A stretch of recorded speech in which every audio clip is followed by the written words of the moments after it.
Pada dasarnya, semua emosi dipicu oleh penilaian, opini, dan persepsi kita. Ketiganya saling terkait, dan jika ada emosi negatif, sumbernya ya nalar atau rasio kita sendiri. Kiranya kutipan tersebut tepat untuk menggambarkan cara berpikir Stoikisme. Stoikisme adalah aliran filsafat Yunani Romawi yang sudah berusia lebih dari 2000 tahun. Pemikiran Stoik dipelopori oleh seorang pedagang kaya bernama Zeno, yang kemudian dilanjutkan dan dikembangkan oleh para filsuf lain seperti Seneca, Epictetus, dan Marcus Aurelius. Pembahasan Stoikisme lebih lanjut akan mengacu pada buku Filosofi Teras karya Henry Manampiring. Stoikisme merupakan way of life atau jalan hidup yang mengajarkan untuk mengkontrol persepsi. Persepsi perlu dikontrol agar emosi negatif dapat dikendalikan. Bisa dibayangkan jika Anda menyimpan emosi negatif. Anda akan overthinking, sedih berkepanjangan, kecewa berlebih, perasaan tidak stabil, hingga marah tanpa sebab. Itu sangat tidak mengenakan, bukan?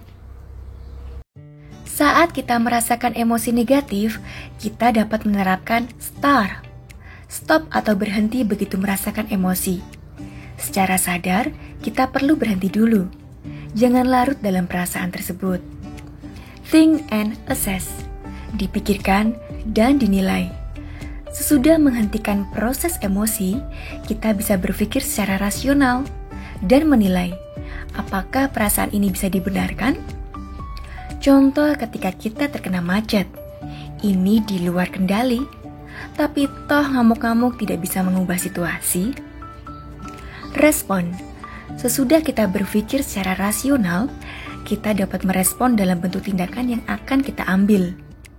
Ya, meskipun macet itu menyebalkan, tetapi dengan macet, kita bisa menikmati musik dalam mobil. Stoikisme menekankan pada pengendalian emosi negatif dan mengasah kebajikan. Salah satunya dengan dikotomi kendali. Dalam dikotomi kendali atau dikotomi of control, kita disadarkan bahwa ada hal-hal dalam hidup yang bisa kita kendalikan dan ada yang tidak bisa kita kendalikan.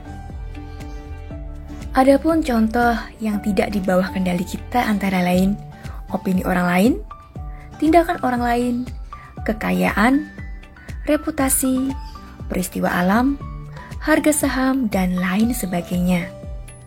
Sedangkan contoh tindakan di bawah kendali kita ialah keinginan kita, persepsi kita, tujuan kita, dan tindakan kita.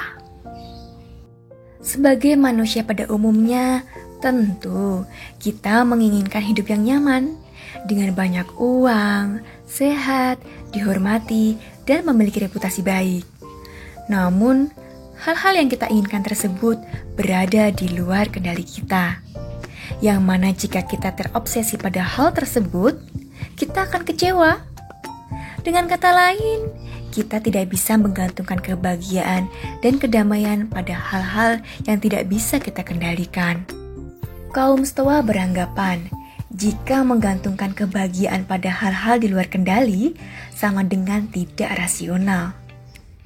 Karena bagaimana mungkin kita bisa benar-benar bahagia jika pencapaian kita tidak sepenuhnya berada di tangan kita? Benar kan? Contoh dalam relationship, Anda pernah patah hati akibat diputus semena-mena oleh pasangan Anda. Itu memang menyakitkan. Namun, tindakan dan perasaan pasangan Anda tidak bisa dipaksakan, karena itu di luar kendali kita. Sebaliknya, yang bisa kita kendalikan ialah sikap kita pada dia, seperti rajin mengirim bunga, memberi perhatian, berdandan rapi saat kencan, atau menemaninya pergi berjalan-jalan. Contoh lain ketika kita sedang berkompetisi atau mengikuti perlombaan. Kita bisa berlatih keras, tetapi saat hari pertandingan, selalu ada faktor yang bisa saja tidak memihak kita. Entah itu perubahan cuaca, macam-macam gangguan teknis di lapangan, hingga peserta lomba yang terampil dan lebih bagus dari kita. Sekali lagi, hal itu di luar kendali kita. Jika kita telah mengerahkan upaya yang sebaik-baiknya pada hal yang dapat kita kendalikan, maka itu sudah cukup. Sampai sini, apakah Anda masih akan menggantungkan kebahagiaan Anda di luar kendali Anda? Betapa nyamannya menjalani stoikisme. Saya sedang mencobanya. Sekarang giliran Anda. Bye-bye.